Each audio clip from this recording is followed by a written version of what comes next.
Machine came in for low rail pressure, put a pump on it, didn't clean her up. Turns out contaminated fuel, trash injectors as well. About to put injectors in it. The dealer got $15,000 to put that pump on. It was on another machine, quite like this, the same customer owns. Put that pump on and new injectors. It's crazy because this took about 10 minutes to get to here. You don't even have to pull the full valve cover off. Pull your injectors, your lines and stuff. Pull your crankcase filter and these injector hold downs right there. I'll pop these injectors right at the top, stick new ones in. Seriously, like a 45-minute, 1 hour job. So yeah, be leery.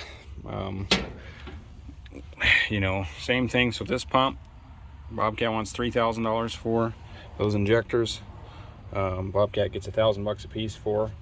There's a website called, let me look here.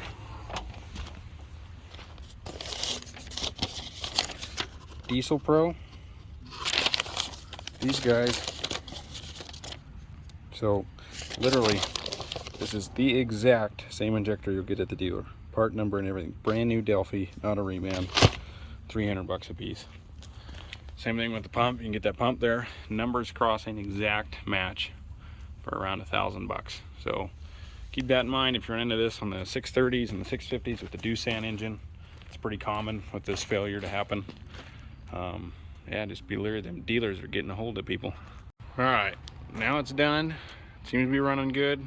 We got rid of our smoke from what I think was an injector dribble. Seemed to clean up. The Bobcat dealer said they wanted to reprogram those injectors. I don't know. It seems odd, but it's running fine. There's no codes. Did take a little bit to prime for a common rail, which was odd. But she's back to living, and I'll do an update. But seriously, like 45-minute job on those injectors. Diesel Direct is where I got them. They're exact part number, brand new Delphi injectors, which you'd get from the dealer anyways. Save you a little money on the Doosan D24 engines.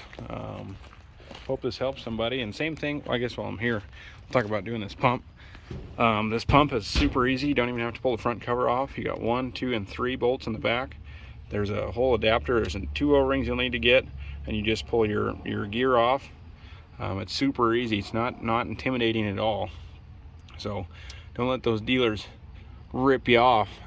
Not too bad. So hope this helps somebody.